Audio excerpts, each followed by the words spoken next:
নমস্কার। এখন দেখছেন জ্যোতির রান্নাঘর। দেখুন জ্যোতির রান্নাঘরে আমি কিছু একটা সাজিয়ে নিয়ে এসেছি। জ্যোতির মা আজকে কিছু একটা করবে। এখানে আমার টক দই আছে প্রায় 125 গ্রামের মতন, আর এখানটায় আমি সুজি নিয়েছি 50 গ্রামের মতন, আর এখানটায় ওটস আছে এই হাতের আন্দাজেই তো নিয়েছি, এই 100 গ্রাম না 100 গ্রাম একটু কম আছে। দেখুন এগুলো আমি সব এখন এই মিক্সির বাটি নেবো। এই মিক্সির বাটিতে সব এগুলো উপকরণগুলো ঢেলে দেবো একে একে। সমস্ত ওটস দিলাম, সুজিটাও সম্পূর্ণ দেবো, দইটাও সম্পূর্ণ এর মধ্যে দেব। এর মধ্যে দিয়ে আমি একটা পেস্ট তৈরি করব। দেখুন দইয়ের বাটিতে জল দিয়ে দিয়েছি, হাফ বাটির মতন আমি এতে জল দিলাম। জল যদি প্রয়োজন হয় তাহলে আবার পরে দেব। আমি একটা পেস্ট তৈরি করে এনে দেখাচ্ছি।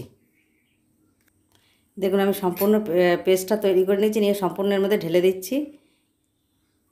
মিক্সির বাটিটা ধুয়ে অল্প একটু জল দেব। দেখুন মিক্সির বাটিটা ধুয়ে অল্প করে জল দিয়ে দিলাম। ব্যাটারটার মধ্যে দিয়ে দেবো স্বাদ অনুসারে নুন। সকলের স্বাদ এক সমান হয় না নুনের, আপনাদের স্বাদের মতন দেবেন। আমি স্বাদ মতো নুন দিয়ে দিলাম। এবার খুব ভালো করে মিশিয়ে নেবো সব উপকরণগুলো। খুব ভালো করে মিশিয়ে নিয়ে আমি এটা এখন 10 মিনিটের জন্য রেস্টে রেখে দেবো। এটি এখন আমি 10 মিনিটের জন্য রেস্টে রেখে দেবো। 10 মিনিট পরে ফিরে আসছি।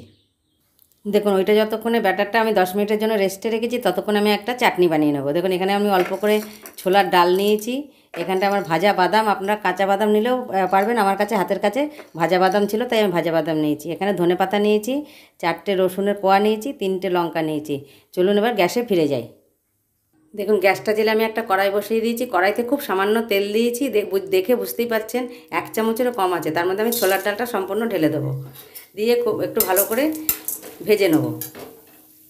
এর মধ্যে যে 4 কোয়া রসুন নিয়েছিলাম সেই রসুনটাও এর মধ্যে দিয়ে দেবো, দিয়ে একটু ভালো করে ভেজে নেব। দেখুন প্রায় ছোলার ডাল আর রসুনটা ভাজা হয়ে এসে এ পর্যায়ে দিয়ে দেবো আমি বাদামগুলো। এটা আমার ভাজা বাদাম, তবু একটু দিয়ে আমি নেড়ে চেড়ে নেবো। আমার হয়ে গেছে। আমি গ্যাসটা নিভিয়ে দিয়ে এবার নাবিয়ে ঠান্ডা করে এটা একটা পেস্ট তৈরি করব। দেখুন ওই একই কড়াইতে আমি একটা টমেটো দিয়ে দেবো। কাঁচা গন্ধটা না যাওয়া পর্যন্ত অপেক্ষা করব। একটু খুব ভালো করে নেড়ে চেড়ে কাঁচা গন্ধটা না যাওয়া পর্যন্ত অপেক্ষা করব। দিয়ে দেবো স্বাদ অনুসারে নুন। খুব ভালো করে নেড়ে চেড়ে নেব। কাঁচা গন্ধ চলে গেছে, আমি এবার এটা নামিয়ে নেব। দেখুন রসুন, ছোলার ডাল আর বাদাম আমি এই মিক্সির বাটিতে নিয়ে নিয়েছি। আমি এটা শুকনো আগে ঘুরিয়ে নিই, তারপরে বাদবাকি টমেটোগুলো দেবো। যে টমেটোটা একটু ভাজা ভাজা করে নিয়েছিলাম, একটুখানি সামান্য জল দিয়ে এর মধ্যে দিয়ে দেবো সম্পূর্ণটা। এবার দিয়ে দেবো ধনে পাতাগুলো, দিয়ে দেবো লঙ্কাটা। আমি এটা একটা পেস্ট তৈরি করে নিয়ে আসছি। দেখুন আমার পেস্টটা সম্পূর্ণ তৈরি হয়ে গেছে। আমি এখন এই বাটিতে ঢেলে নেব। দেখুন আমার চাটনিটা সম্পূর্ণ রেডি হয়ে গেছে। চলুন এবার গ্যাসে ফিরে যাই। দেখুন 10 মিনিট পরে আমি ফিরে এলাম। এই যে আমি যে ব্যাটারটা তৈরি করে রেখেছিলাম, যেমন কত সুন্দর ফুলেও গেছে। ব্যাটারটা ঠিক এরকম হয়েছে। সুজি ওটস খুব সুন্দর করে ফুলে গেছে, ভিজেও গেছে। আমি এবার গ্যাসে ফিরে চলুন। দেখুন গ্যাসটা জেলে আমি একটা তাওয়া বসিয়ে দিয়েছি। এর মধ্যে আমি একটু খুব সামান্য সাদা তেল দিয়ে দেবো। খুব সামান্য সাদা তেল দিয়েছি। আমি একটু ছড়িয়ে নেব, নিয়ে আমি টিস্যুটা দিয়ে এটা মুছে নেব। তেলটা সম্পূর্ণ মুছে নেব। দেখুন তেলটা সম্পূর্ণ মুছে নিয়েছি। আমি একটু জলের ছিটে দিয়ে এটাও আমি মুছে নেব টিস্যুটা দিয়ে। দেখুন ব্যাটারটার মধ্যে আমি ঠিক এইটুকুনি আমি ইনো দিয়ে দেবো। ইনোটা দিয়ে খুব ভালো করে মিশিয়ে নেব। ইনোটা দিয়ে খুব ভালো করে মিশিয়ে নিয়েছি। এবার আমি তাওয়াতে দেব। দেখুন হাতায় করে ব্যাটারটা নিয়ে আমি এর মধ্যে দিয়ে দেবো, দিয়ে একটু নাড়িয়ে নেব। ও পিঠটা হওয়া পর্যন্ত আমি অপেক্ষা করব। দেখুন কত সুন্দর জালি জালি মতন হয়েছে। আমি এবার এটা উল্টে দেবো। দেখুন আমার এটা হয়ে গেছে। আমি এবার এটা একটু উল্টে দেবো। কত সুন্দর উঠে গেল আরিপাশটা, কত সুন্দর কালারটা সুন্দর লাগছে দেখতে। আমি এবার এটা নামিয়ে নেব। দেখুন কত সুন্দর হয়েছে আর জালি জালি মতন হয়েছে। আমি এটা নামিয়ে বাকিগুলো একই প্রসেসে ভেজে ফিরে আসছি।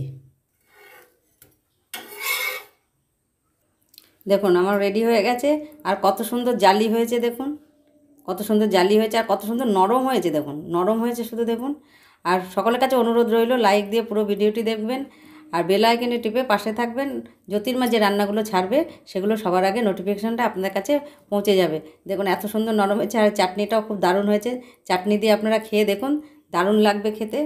সকলের কাছে অনুরোধ রইল, কেমন হলো অতি অবশ্যই কমেন্ট বক্সে জানাবেন। খেয়ে দেখুন, সকালের জলখাবার, স্কুলের টিফিন, অফিসেও দিতে পারেন। চটজলদি হয়ে যায়, একদম খুব তাড়াতাড়ি হয়ে যায়, একটু সময় লাগে না। সকলের কাছে অনুরোধ রইল। নমস্কার, ধন্যবাদ। সকলে ভালো থাকবেন, সুস্থ থাকবেন। ধন্যবাদ।